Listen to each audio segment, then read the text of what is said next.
Hashtag Phly 3 to 5 right here on Massiv Metro with me, Penny. It is Something About You feature. It's DJ Maphorisa with Kabza the Small and Shasha in the song. And before that one, it's the 1, 2, 3 that we kicked off the show with. It's top 3 at 3, requested by Levinda Yada, Casper Nyovesia, Tandana, and Amanda Black, famous, who's having a very special listening experience this afternoon. It is 15:15 right here on Massiv Metro. So today's a very special day. We're kicking off things in a very interesting way. Don't even worry or think about the penny drop. I'm going to tell you, the penny drop is that I have a special guest in studio today, Dr. Beverly Ditsie. Okay. She's special in so many ways. I'm trying to remember how old I was when I met her.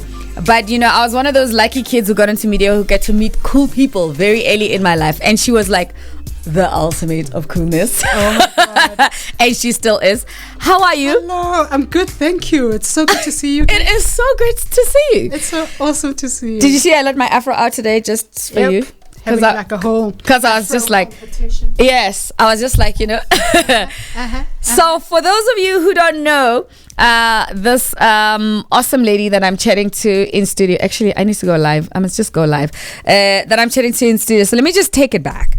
Beverly Ditsie, musician, writer, filmmaker, documentary filmmaker, an activist, a change agent. Mm-hmm.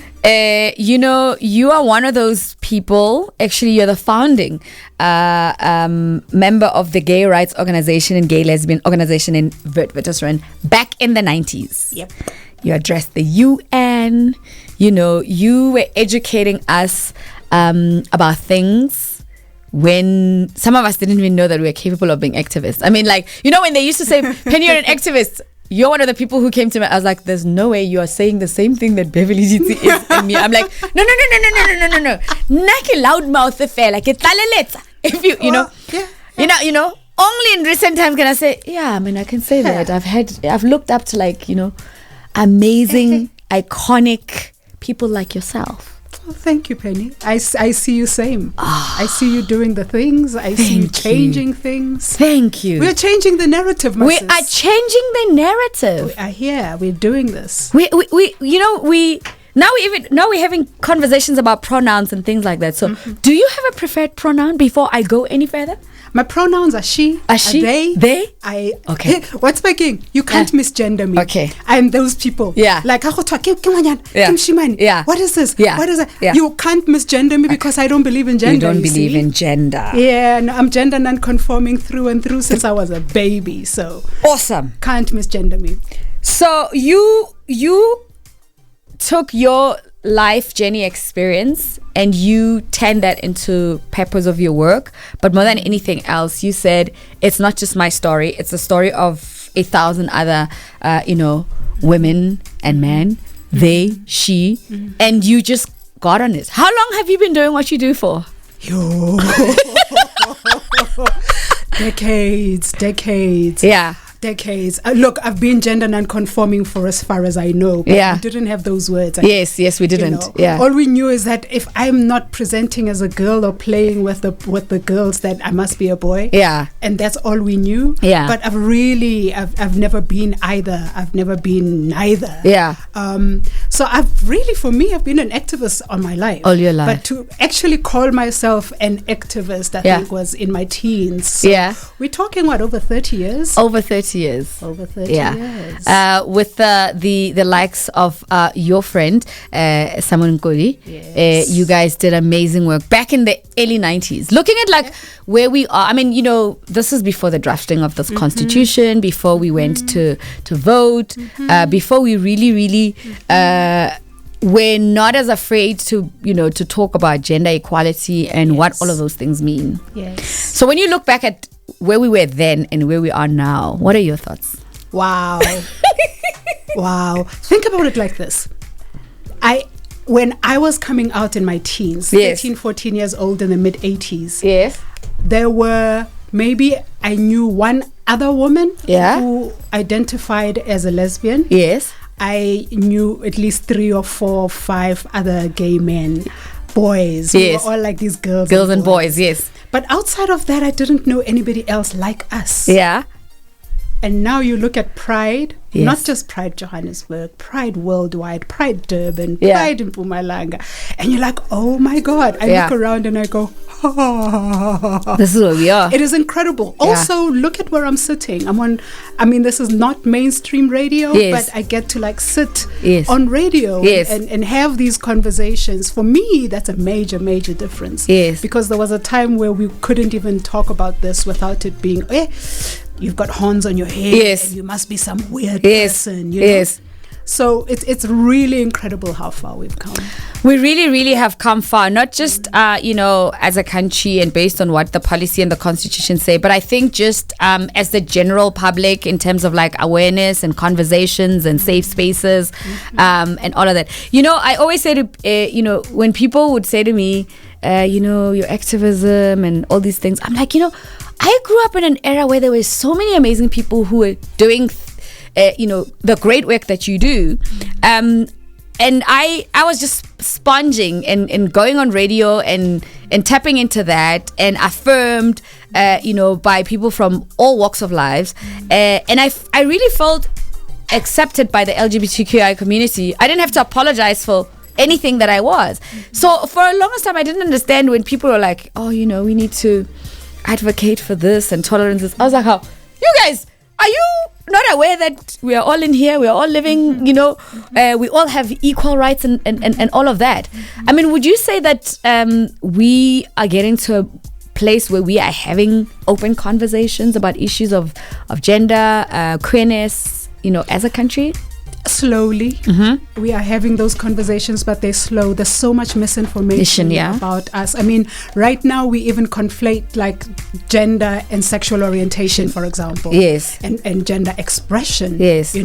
I remember being in Mozambique and finding men very effeminate. Yeah. With tight pants and dancing. That's a zouk kizumba. Yes, and they're like swaying. Yeah, and then people always say, but they dancing like women. I'm like, what do you mean? It's a dance. And you think, wait, are these people straight? Are these people queer? No, These people were straight. In fact, cishet to a point of homophobia. That's how cishet they were. But their gender expression was kind of almost feminine and effeminate. You know? But we conflate the two. Effeminate. I've never heard that word. Well, effeminate. Yeah. Okay. The feminine, I think we are living in South Africa at a time where masculinity is under such threat or perceived to be under such threat that people think that by being masculine you need to be overly toxic in your masculinity, which is unfortunate because masculinity itself is not a threat. It is how masculinity is being expressed that is being a threat, where masculinity means dominance, means power, means exerting the violence on another. But I mean, we still having a kind of people don't know. No, my being a lesbian does not mean I want to be a man. Never wanted to be a man. It has always been me who loves women. Yes. And I have my brothers on this side. I have sisters. I have the gender. Everyone is part of this whole world that we're living in. It's just like, when you advocate for like equality and equal opportunity for females, and everybody's like, you hate men. I'm like, no, but my lived experience has been as a woman, and I love men. I really do. I just want you guys to do better. And that's really that. Yeah. I think the either or. We've got this either or, you're either with me or against me thing, where if you are advocating for this, you must be against that. Yeah. If you want this, you must be against that. Yeah. I don't even know where it came from. Yeah. It could have come with the capitalism, it could have come with the racism, it could have come with the patriarchy. Yeah. But there's like a whole thing where it's either this or it's that. And now I think more and more people are learning, and we are hearing this more. You can have two truths that exist at the same time. Yeah. And really, honestly, my loving women does not mean I'm hating men. Yes. That does not make any sense. It's like loving black people and now you hate white people. Yeah. No, I'm loving my people. Yes. Who fell mo. I mean, anything else that's right. You can hold two truths at the same time. You can hold two truths at the same time, because ultimately, you know, masculinity and femininity is what makes the world go around. Absolutely. You know, and we as if we're saying we want to dismantle patriarchy and for what it has been for decades, and if it's as imposed, you know, to all of us, just like it is to men, we have to understand that, you know, with what's happening right now, femininity and the world is changing to feminine power, and we have to give room to it. Are you seeing it? I am feeling it. What do you mean I'm seeing it? I live in it. I live in the divine feminine energy. It's what I do every day. You don't understand. I wake up every day. I say, yes, I am ready for the divine feminine energy. What do you mean? I am it. It's just, you know, sometimes you say it to people and they look at you like, they think you're imagining things. No, it's shifting. There's a shift. There's a perceptible. You can actually feel it. And the shift that is happening is on a global scale. It's on a universal scale. It's happening, and unfortunately what it does is that it becomes more threatening to everybody else who wants to maintain the status quo. But rifitile. We're done. Rifitile. We are now at a place where we recognize that no. My femininity is not a weakness. No. It's in fact my power. It's my power.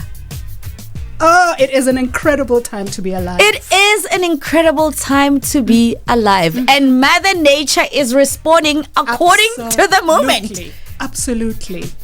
Okay, because now a lot of people, when you speak like this, like, okay, what are they on? How do we simplify what is happening to make it to like for everyday life, you know, so that those who might not be sensing and feeling things where we are, how they can be part of that? I think, unfortunately, we have to kind of place it inside conflict in order for people to understand it viscerally. Yeah. You know? And the conflict that we're seeing right now, I mean, the level of, we call it GBV. Yes. You know? Yeah. It's like violence against women and children. And then they say, no, but even men are under attack. Yes. Why are masculine people so violent? What is this anger? Where is this coming from? Yeah. I think I boil it down to our everyday experiences in our everyday lives, is that really patriarchy is imposed on all of us. When you as a boy child are being told, Tori, you cannot feel, you should not feel, this is how you must be, this is how you must act. That's imposed. A violation. It's imposed. Yeah, it's imposed on you. In fact, the way that our roles are played out is imposed on all of us. Yeah. And so when I want to end the patriarchy, it's not I'm wanting to end masculinity. No, patriarchy is oppressive to all of us. You know, someone else on Twitter was going on about how, you know, when you're a man, you must save up for lobola, the ring, the that. That is all imposed. Even your own culture is oppressive towards you.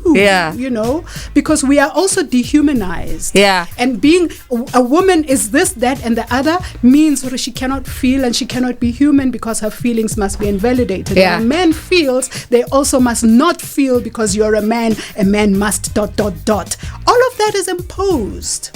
That's really all it's broken down to. When we remove these impositions and when you are just a human being. When I see you first as a person and you see me as a person and not as a gender. Then we start becoming humans. We start relating on an equal level and not on some, you know, I'm a man, therefore I'm superior. Who said that? When? How? Okay. Jesus. So that's the world that you know we've been dreaming of, and that's what we want to see happening. It's 15:29, guys. I'm chatting this afternoon with Dr. Beverly Ditsie in studio with me, and look, this is a conversation, and I think one of the things that we do on this show is we don't do Q&As. We have conversations. We chat. We have conversations because, gosh, we are tired of questions and answers.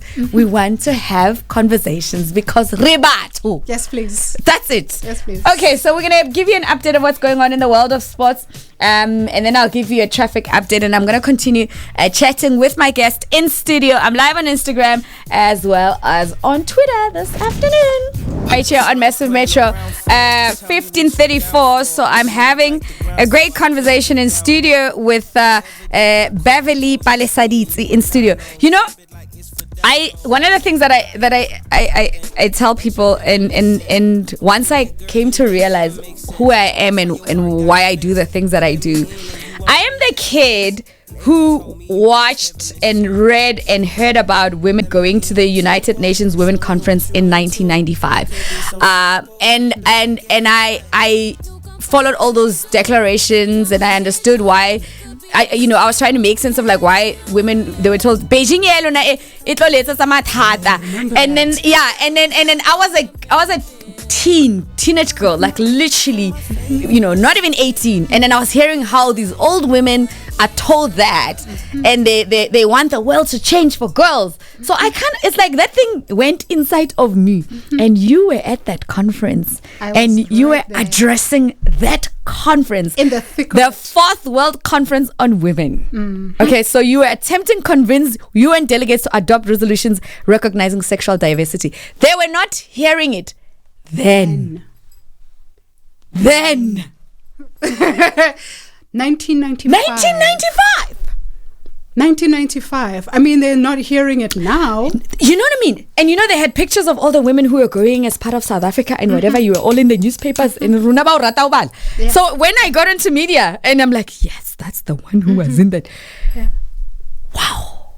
Yeah. Look, sometimes I look back and I think, hey, but what were we thinking?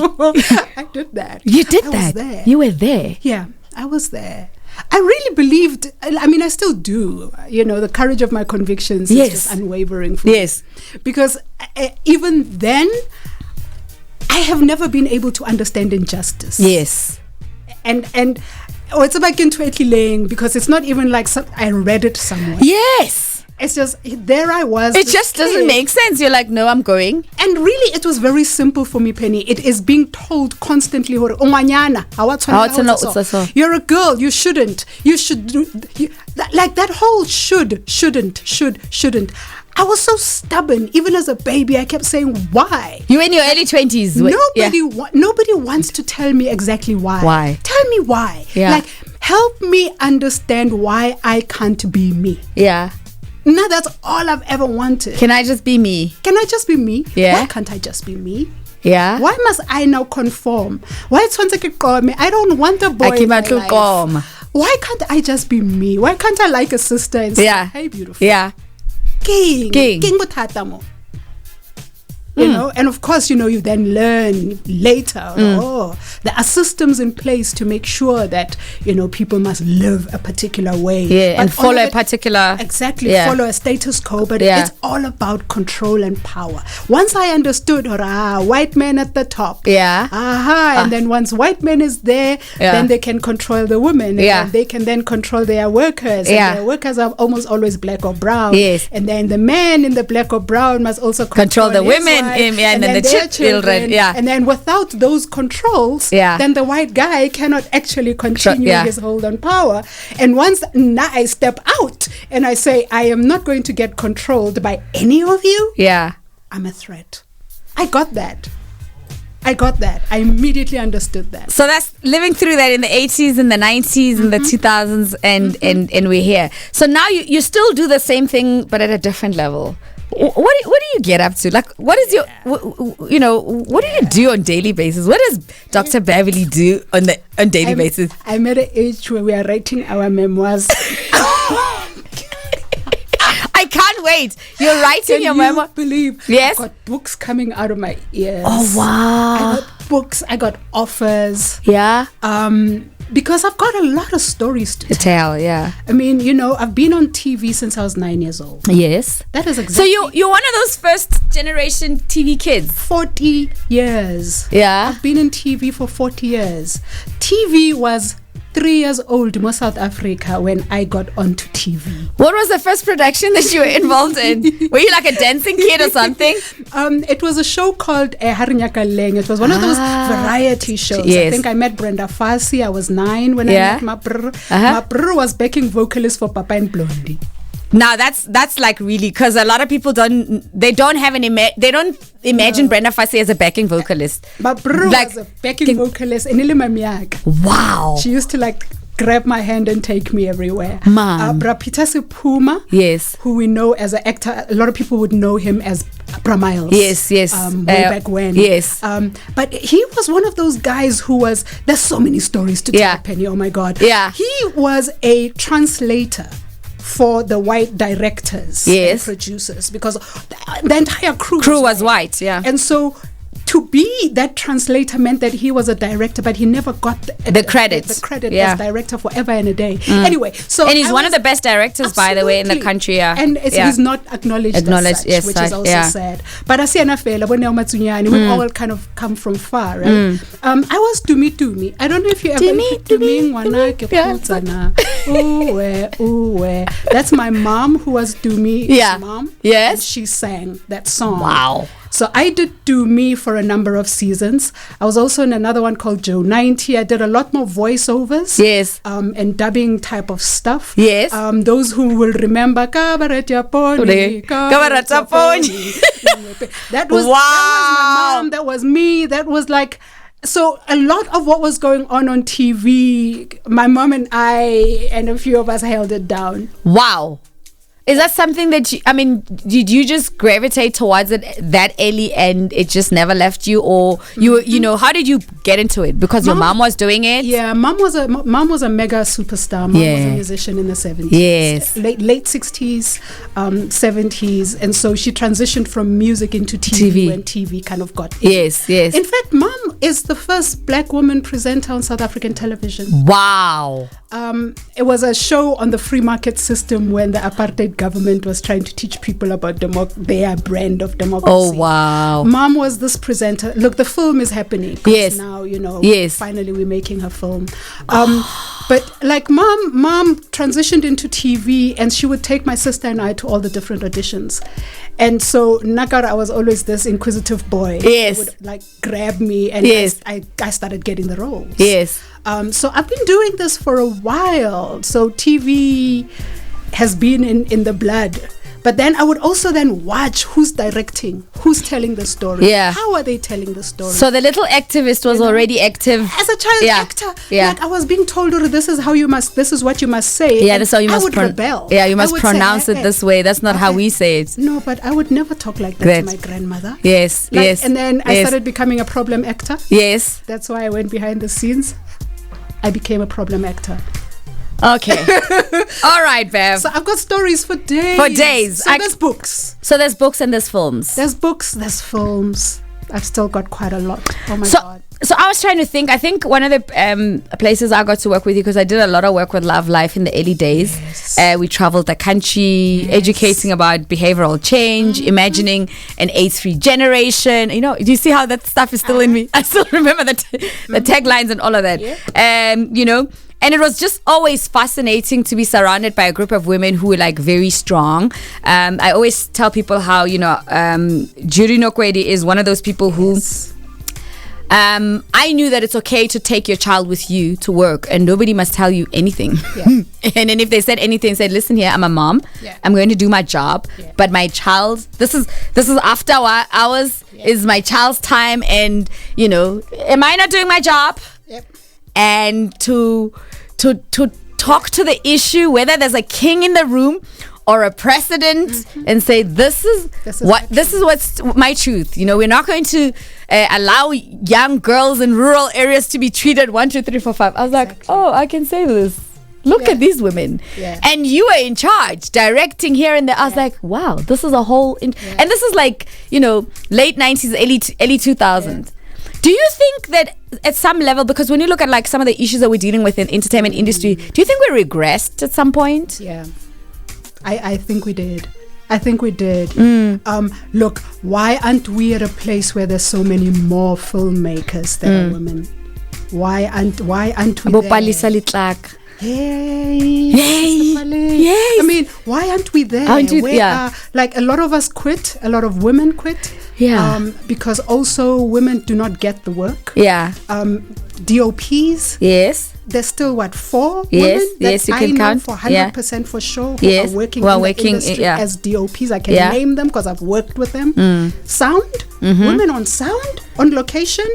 Rare. They're white. I work with 2 white girls in particular on sound. Yeah. Hariyo. We're not there. So it does feel like we've regressed in a very big way.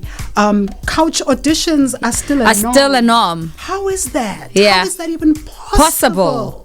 that in this day and age, you still have people who wield so much power in this industry. You know, so yes, we have regressed, but also this is because, you know, we do band-aid. We don't really go into solving issues.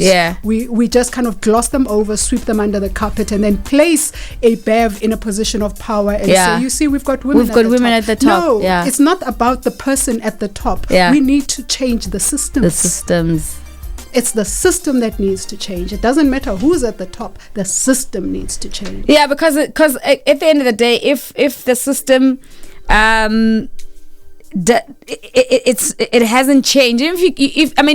We have to change it so that even if there's a man there, they understand that there's a system that is favorable to everyone. Exactly. So it shouldn't be because there's a woman then that, you know, it should favor women, you know, and then it's like, let's just bring 5 of them here. And then you remove them after 6 months, after a year. Yeah, also you realize that if you give somebody position of power, they are then in this place where they are expected to just execute the job. But they're also fighting within that same space. And that is so unfair. It is heartbreaking. It is heartbreaking. Like, you know, today I had a conversation with a friend of mine who is a lawyer who does advocacy work for victims, you know, of GBV, you know, femicide. And she just said, I am tired because even as a lawyer, I can't take this anymore. I feel like I'm going to lose my life just like the victims that I'm trying to get justice for. And you know, I cried because I knew exactly what she meant, because I was like, so if you become a victim and you stand up for yourself, because once you stand up for yourself, you stand up for others, then you get victimized for even standing up. But now you can do it as a professional. You'll still be victimized in that position. Yes. I'm looking at people who are being victimized on a daily basis because they spoke. They spoke Khaiwan. They just spoke. They just said one thing. All of a sudden, boom, non-stop. I mean, wow. The fact that we are still living in this way, but then it goes to show you how systems have been created to favor one gender over the other. And you can see from legal system, the justice system, the entertainment industry, everybody is kind of fitting into this space. And we are so far from even trying to change the status quo, because right now we are still on some, let's have this committee, let's have that committee. No, but we're working. I am so done with working within the system. This system does not work for me. It never has. It's never been for you or me or even the black man who's using it. It's never been for any of us. So what do we do? I mean, we don't have time. We're gonna run out of time. So I'm like trying to reimagine a world where my children can't go through this. I mean, you know, I love my children, right? And then I'm very frank when I say things. I'm like, you see, I thought that, you know, by the time my children are old, they wouldn't have to go through this. Now I'm like, you see, now I've had children and now they must still go through this. You see, that's why some people don't have children. Because, I mean, really, why must we bring children into a world like this? Exactly.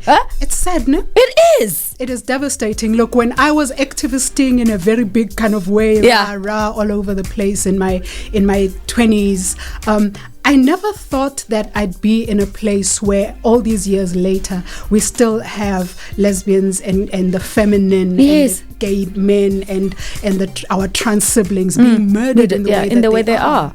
I actually thought that we'd worked through that and we are past that. Where children are pregnant at the age of 10?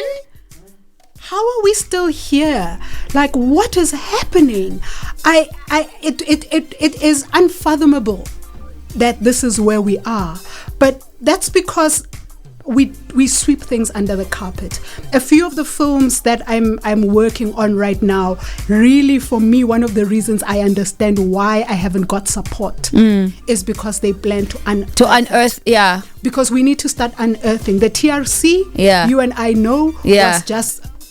It was the biggest load of rubbish because nobody's taking any accountability, and we've become so used to not taking account, whether as an individual level, or collective, on a national scale. We used to kind of going, let bygones be bygones. No. The reason we're broken is because we move past things without looking at them. We need to start looking at the uncomfortable. Let's have those uncomfortable conversations. Our grandfathers abused us too. But we still love them. We still love them. Can we not have those conversations about the fact that, yes, brother, you raped. Yes. You're still a great dad to your kids, but you're still a rapist. Two truths can exist at the same time. We need to come to that. Or you stood by and you watched. And this whole thing of people saying, no, but we know that guy has always been like that. I'm like, but you guys are not, you did nothing.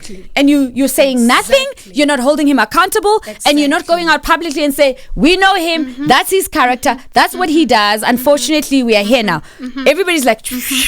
So for me, Penny, the women are doing the work. Yes. As somebody said, we as women are doing what we have to do. Yeah. We are also doing what men should be doing. Yeah. And the brothers themselves are not even doing what they should be doing. We have done the work. I used to say to Dr. It's the brothers that need to do the work. I used to say to Dr. Cindy, don't tell me about these men on radio. Let me tell you, they exhaust the hell out of me. You know how hard we have to work to keep the conversations going? They just come there and do nothing. Dr. Cindy, still breaks. But you know what? I really honestly think that the shift is happening. Yes. We are in the middle of the shift. Yes. Right now you have the last kicks of a dying horse. That is why there's so much violence against women and the feminine. Yes. Because there's like a kick. There's an attempt to hold on to the status quo. Yes. And it's done. That boat has sailed. Yeah, like it's gone. Yeah. What I love about us being women is that because we're life givers and we are we are creators. Okay, we birth things, whether you've given women birth physically or not, but we have that womb to give birth to things and to give to life. Is that we've already given birth to this thing in the spirit. Yes. It's just a matter of it manifesting in the physical. Yes. So do yourself a favor. Stop fighting it. Exactly. Just like brothers need to just come to the party and understand that your masculinity is not under threat. Yeah. It's all our humanity is under threat because of the toxicity of the masculinity. Okay. When we are not doing this work, what do you get up to? Oh my God. I can't wait to go back to roller skating. I miss roller skating. Oh, I'm going to go back to roller. I've got my skates. Mariano, because I'm almost 50, I need to get those knee guard things. Yes, please, because if you break anything now, you can't fix it. It takes 10 years to heal, yeah. So I'm going to go back to roller skating. I haven't played my bass in a while. You play bass? We started a band before the lockdown. I was on bass, my partner was on lead vocals and guitar, and my best friend was on the other guitar. We're starting a band. Starting a band, baby. We're starting a band. I want to go back to the music. I miss the music. I was also backing vocalist for Nomi Superstar for about 2 years. Get out of here. I've been in another rock band as a BV. I love music. Mama was a rock star. I thought I was going to be a rock star. So you thought you were going to be a rock star. Well, you are a rock star. In my own way. Yes, right? In your own way. And then, of course, there's Mom's Film. That's also in the works. There's also all these other things. There's quite a bit going on. But yeah, I chill. I read. I play music. I make music. And I skate. And... I do a lot of DIY. Okay. Yeah, I'm chilled. I'm a homebody. So for people who don't know, you've got a doctorate. Like, what is your doctorate in? Like, talk to us about that. No, because they're just like, she was calling her doctor, what, but I mean, we don't know. Get doctor in. Honorary doctorate. Yeah. Really, it was in recognition of my activism, like the film and the art and the ways that I use my activism as a part of my own self-expression. Yes. So I got invited to the University of Claremont Graduate University in California, and I was bestowed with this doctorate. It's called a Doctor of Letters honoris causa. Yeah. I was like, so I'm still, I know it's 2 years later, but I'm still getting used to being called Dr. Bev. Wow. And I kind of like it. I like it too. Yeah. I love it for you. I'm kind of like it. Yeah, and I love how, you know, when I was getting dressed today, I was like, my fro is up, maybe I should pop my collar. I was like, maybe I should pop my collar. There you are, popping your collar.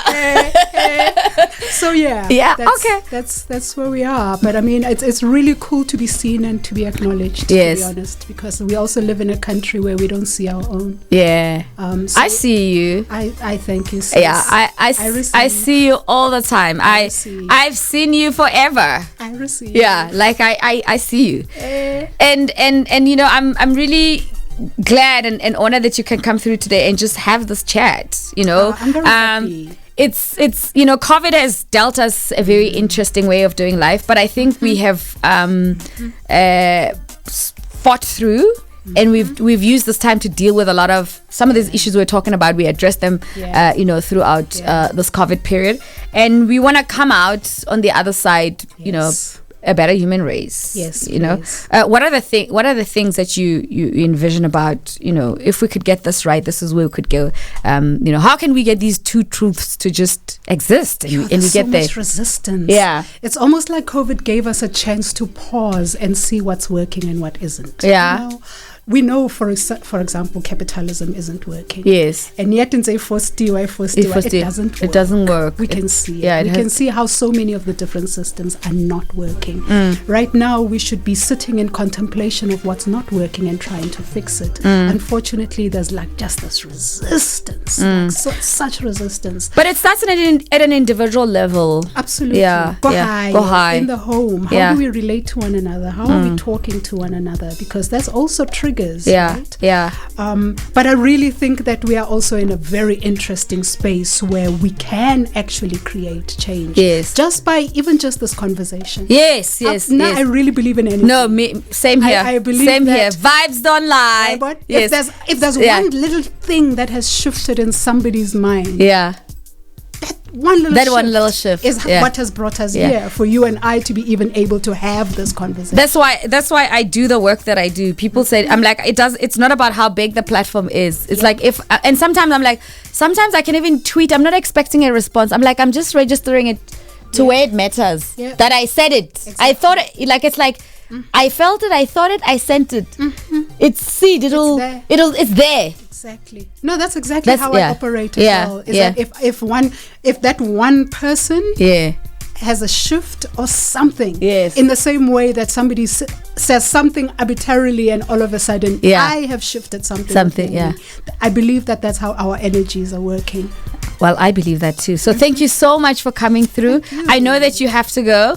It's Women's Month, but I don't even say Happy Women's Month. There's really nothing to be, but we keep doing the work. We do what we do. And thank you for being a trailblazer, a torchbearer, someone that we can really point at and say, there's Doc. She's been at it, and I know there's so many boys and girls out there, men and women equally, who are looking at you and are seeing what you're doing, and they say, hey, I see that, I can learn from that, or I'm unlearning from this experience. So it's people like yourself, that we should thank our gods and God and our ancestors as a country. We have been blessed with iconic South Africans like yourself. In fact, you are here. Thank this you. conversation would not be possible without thank you. Thank you so much. Thank you for you. Awesome. There you have it. That's my She Leads guest for today, and I hope that you learned as much as I have. And follow her. What are your handles? At Beverly Ditsie everywhere. Everywhere. Twitter, Instagram, Facebook. Dr. Bev Ditsie in studio with me. There you have it. Ayanda Gia, the song's called The Sun. It's going to take us to the news on top of the hour.